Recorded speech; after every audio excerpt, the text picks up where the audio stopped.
Assassin's Promise by Thomas Woodward, Chapter 57. Kane was startled awake. How long he had been out, he did not know.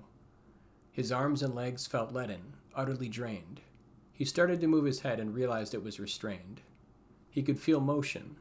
There was a faint rocking sound, as his hearing came more into focus. A tight strap held him down. The sensation made him realize he must be in the back of a wagon. Unable to look to his surroundings, he could only see the piercing azure sky above him. Tiny wisps of clouds that had yet to burn off lingered in his narrow field of view. He tasted a dull metallic taste. The inside of his mouth felt torn up and ragged. The cart would bump every few steps, jolting him painfully, now that he was conscious enough to feel it. It looked to be near midday, although he had only the barest guess. He decided not to cry out. Not yet. He realized it may be to his advantage to keep his captors unaware of the fact that he was awake. What had happened? The last thing he remembered was following Eddie on his horse before a cloud of dust and dirt overtook him. Then nothing.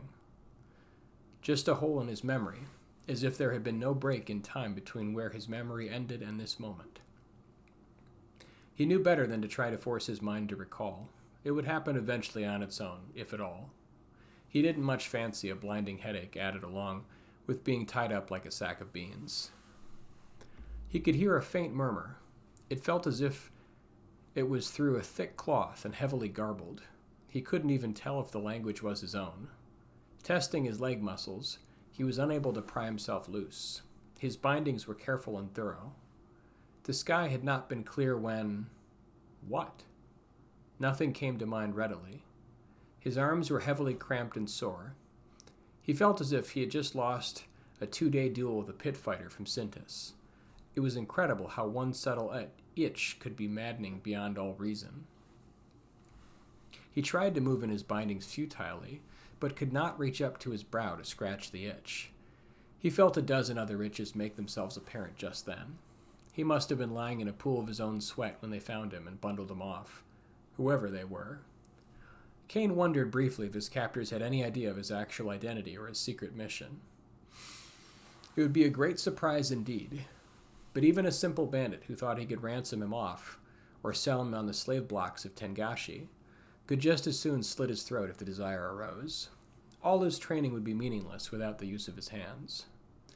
Kane slowly felt the pulse of the shadow blade within its cool sheath. He counted himself lucky. His captors must have held off on searching his deeper pockets on account of the smell. Kane's lips made the ghost of a smile. Dirt-caked and ragged as he felt, he must look like he had been spit out of the bowels of the earth. But then why not just kill him and be done with it? What purpose could they have in keeping him alive? The soft pounding thrum of the shadow blade fell in step with his heartbeats. After a few moments, the two broke rhythm, the shadow blade falling farther and farther out of kilter. Soon he would begin to hear the voices. Must keep my mind busy, Kane thought with a slow wariness that had yet to border on alarm. The tiny voices started at first as incredibly soft, as if a wretched babe was mewling in another room just beyond sight. Soon an odd word mixed with the jumble, the miniature voices distant and far away. They called as if they were on the wind, and a heavy pane of glass separated Kane from them. The tiny voice slowly became sullen, angry, wild, raving mad. The whispers began to follow slowly, then an increasing torrent. One voice suddenly becoming many. The rhythm of the shadow blade's pounding played on, as if to a dull drum, the cadence slipping further into madness. Small inhuman shrieks, tittering howls, mewling sounds of strange alien voices thrummed together, discordant. Kane began to sweat. Fixing his eyes on a point high in the sky, he fought for something to clear his mind. Anything.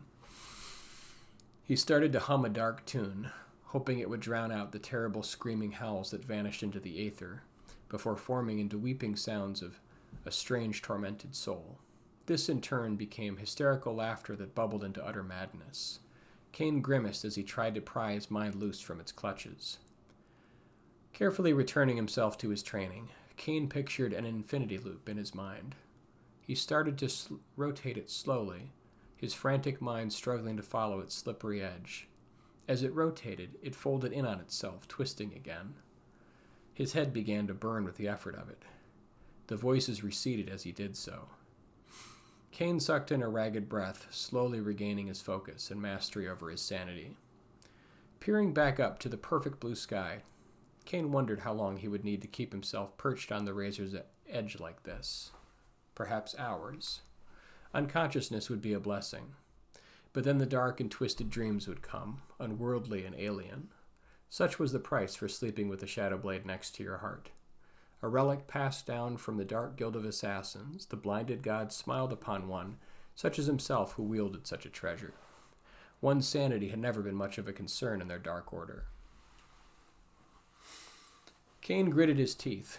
What was a little pain as long as he survived? The pounding cries of the shadow blade continued to beat at the doors of his mind, unabated. He pulled his lips back in a silent rictus snarl. Everything else was a distraction now. He fed his anger into a dark flame of concentration as he pushed back at the foreign presence that forced itself cruelly upon his consciousness. He would not lose his sense of self, his identity. No one could take that from him.